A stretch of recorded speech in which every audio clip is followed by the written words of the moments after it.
نجات کا راستہ بند کر رہا ہے، یہ خود اپنی نجات کا راستہ بند کر رہا ہے۔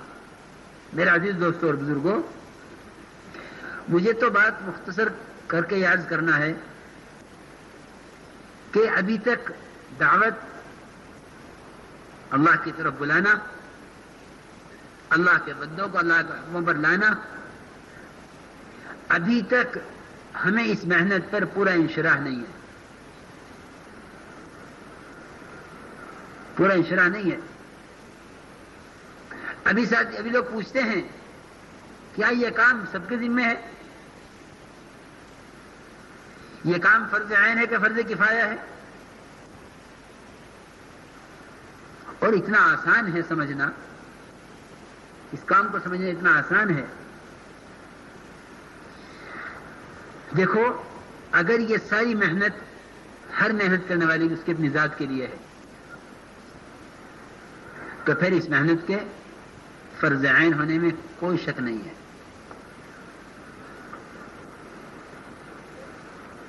اگر اتنا بڑا مجمع جتنا دعوت کی نسبت پر نقل و حرکت میں ہے، مقام پر ہے یا باہر ہے، یہ سب کے سب دوسروں کی اصلاح کے لیے محنت کر رہے ہیں تو فرض کفایہ کہنا ٹھیک ہے کہ اگر کچھ لوگ دوسروں کو بھلائی کا حکم کریں اور برائی سے روکیں تو فرض کفایہ ہے، تو ٹھیک ہے۔ لیکن اگر یہ محنت ہر فرد کی اس کی اپنی ذات کے لیے ہے تو اس کے فرض عین ہونے میں کیا شک ہے؟ ہم تو یہ عرض کرنا چاہ رہے ہیں کہ ہر فرد کے اس کے اپنی ذات کے اعتبار سے خسارے سے نکلنے کے لیے دوسروں کو بھلائی کا حکم کرنا، دوسروں کو برائی سے روکنا، خود اپنی ذات کے اندر اللہ کے حکموں پر چلنے کی استعداد پیدا کرنے کے واسطے، اپنے اندر اللہ کے حکموں پر چلنے کی استعداد پیدا کرنے کے لیے دوسروں کی اصلاح ہو جانا، یہ موجود ہے کہ ہاں ان کے لیے اللہ کی طرف سے ہدایت کا فیصلہ ہوگا تو ہدایت ہو جائے گی۔ اصل دعوت دائی کی اس کی اپنی ذات کے لیے ہے۔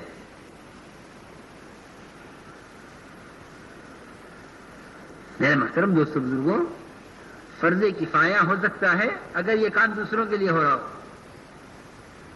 لیکن اگر یہ محنت میری اپنی ذات کے لیے ہے تو ایمان سیکھنا فرض کفایہ ہے۔ بولو بھائی، ایمان سیکھنا فرض کفایہ ہے، یہ فرض عین ہے۔ اتنا ایمان سیکھنا فرض عین ہے جو اللہ کے حکموں پر کھڑا کر دے اور اللہ کے حرام کی ہوئی چیزوں سے روک دے۔ اتنا ایمان سیکھنا ہر ایمان والے کے ذمہ فرض عین ہے۔ ایمان سیکھنا فرض کفایہ نہیں ہے، فرض عین ہے۔ نماز سیکھنا فرض عین ہے، فرض کفایہ نہیں ہے۔ علم فرض عین ہے، فرض کفایہ نہیں ہے۔ کہ بھائی علم فرض عین ہے کہ نہیں؟ کلمہ، نماز، علم، یہ تینوں چیزیں فرض عین ہے کہ نہیں؟ ہر بندے کا اپنے بنانے والے کو یاد کرنا، اللہ کو یاد رکھنا اس کے احکامات کے ذریعے فرض عین ہے کہ نہیں؟ اللہ کے وہ احکامات جو بندوں سے متعلق ہیں، جنہیں حقوق العباد کہا جاتا ہے، ان حقوق کا ادا کرنا فرض عین ہے کہ نہیں؟ اگر کچھ لوگ اللہ کے بندوں کا حق ادا کر دیں تو کیا یہ فریضہ باقی کے سر سے ساقط ہو جائے گا؟ سمجھ میں نہیں آتا کہ اس محنت کو فرض کفایہ کہنے کی وجہ کیا ہے جب ہر فرد کی محنت اس کی اپنی ذات کے لیے ہے۔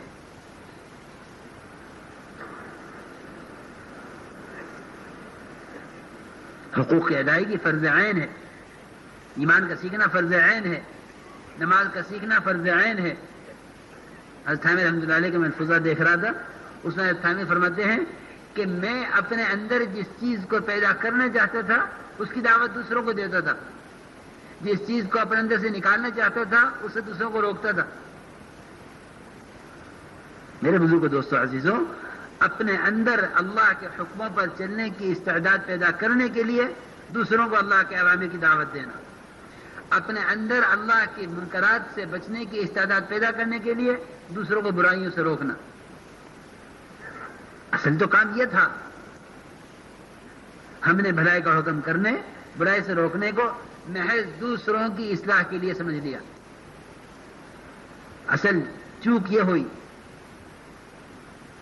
اس میں کوئی شک نہیں کہ بھلائی کا حکم کرنا، برائی سے روکنے سے دوسروں کو بھی نفع ہوگا، لیکن سب سے پہلا نفع داعی کو اپنی ذات کے اعتبار سے ہوگا۔ اس لیے کام کو خوب سمجھ کر کرو تاکہ کام پر استقامت ہو۔ دعوت داعی کی اپنی ذات کے لیے ہے، جس طرح تجارت تاجر کی اپنی ذات کے لیے۔ کوئی تاجر گاہکوں کے لیے تجارت نہیں کرتا، ہر تاجر کی تجارت اس کی اپنی ذات کے لیے۔ تو جو لوگ ایمان لیتے ہیں، جو نہیں لیتے نہیں لیتے۔ یہی بات دعوت کے ساتھ ہے کہ جن کی قسمت میں ہدایت ہے ان کو ملے گی، جن کی قسمت میں ہدایت نہیں ہے کہ وہ ہدایت سے محروم رہیں گے۔ لیکن دعوت سب کے لیے۔ حضور اکرم صلی اللہ علیہ وسلم نے محنت کی ابو طالب پر بھی، ابو ہریرہ پر بھی، کہ ابو طالب تو مسلمان نہ ہوئے اور ابو ہریرہ محدث بن گئے، لیکن محنت سب کے لیے۔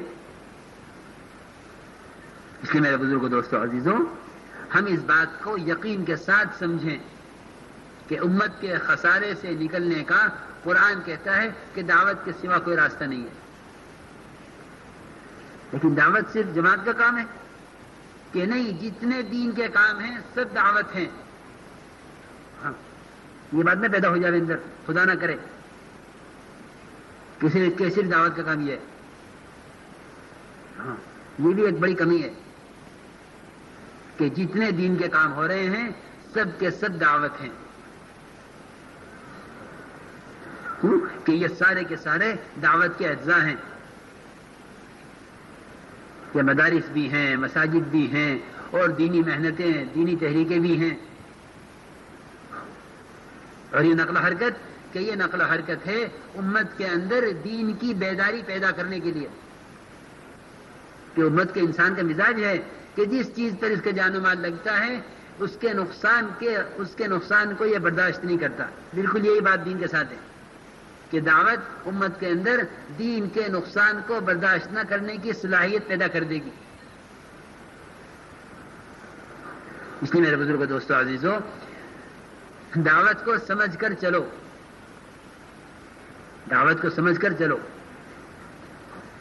کہ دعوت اپنے اندر دین پر چلنے کی استعداد پیدا کرنے کے لیے ہے، کہ دوسروں کو بھلائی کا حکم کرنا، دوسروں کو برائی سے روکنا اپنے اندر دین پر چلنے کی استعداد پیدا کرنے کے لیے ہے۔ اور یہ داعی کی صفت ہے کہ داعی دین کا نقصان برداشت نہیں کرتا، جس طرح ابو بکر صدیق رضی اللہ تعالیٰ عنہ پر اللہ نے ارتداد کے دروازوں کو بند کیا اور پورے دین کو قائم کیا، کہ جو مانعین زکوٰۃ تھے وہ واپس آئے۔ کیوں؟ اس لیے کہ داعی کی صفت یہ ہے کہ داعی دین کے نقصان کو برداشت نہیں کرے گا۔ ينقص الدین وانا حی، کہ دین کا نقصان ابو بکر زندہ رہے، یہ نہیں ہوگا۔ تو اصل بات یہ ہے کہ دعوت کے ذریعے سے امت کے اندر دین کے نقصان کو برداشت نہ کرنے کی استعداد پیدا کرنا ہے۔ ورنہ ایک آدمی تاجر ہے کہ اس سے کہا جائے دکان جل گئی وہ برداشت نہیں کرے گا۔ ایک آدمی جو ہے کارخانہ دار ہے کہ اس سے کہا جائے کہ تیرا کارخانہ جل گیا، برداشت نہیں کرے گا، کیونکہ امت کا مزاج ہے کہ جس چیز پر اس کے جان و مال لگے گا یا اس کے نقصان کو برداشت نہیں کرے گی۔ تو جب تک امت کے جان و مال دعوت پر نہیں لگے گا کہ اس وقت تک امت کے اندر دین کے نقصان پر غم اور دین کے نقصان پر کڑھن اس میں پیدا نہیں ہوگی۔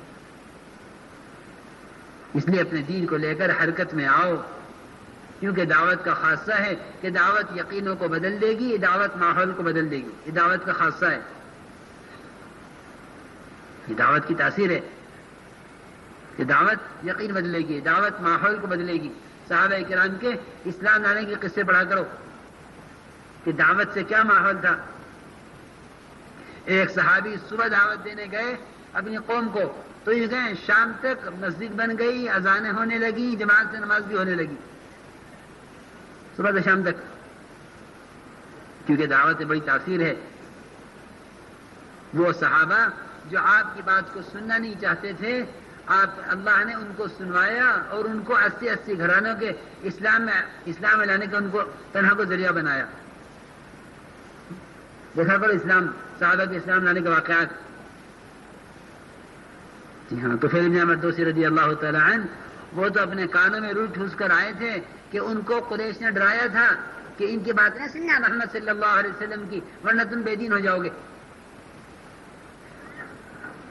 چنانچہ وہ اپنے کانوں میں روح ڈال کر آئے, لیکن اللہ نے ان کو بات سنوائی. پھر انہوں نے آپ کی بات کو سنا اور سن کے فرمایا کہ یا رسول اللہ میں اپنی قوم کو جا کر اس کی دعوت دوں. چنانچہ اپنے قوم کو جا کر دعوت دی اور 80 گھرانے, کتنے 80 گھرانے ایسے آدمی کے ذریعے سے اسلام میں داخل ہوئے جو آدمی دین کی بات کو سننا نہیں چاہتا تھا, لیکن اللہ سنوا کے رہے اور پھر اتنے آدمیوں کی ہدایت کے ان کو ذریعہ بنایا. میرے بزرگ دوستوں, ساری امت میں جو اعمال پھیلیں گے اور دین پھیلے گا وہ دعوت کے راستے سے پھیلے گا, کیونکہ مسلمان اپنے دین کو لے کر جب حرکت میں رہے گا, حرکت میں, تو پھر اس کا حرکت میں رہنا جاری پانی کی طرح ہے. بہت آسان مثال سمجھنے کے لیے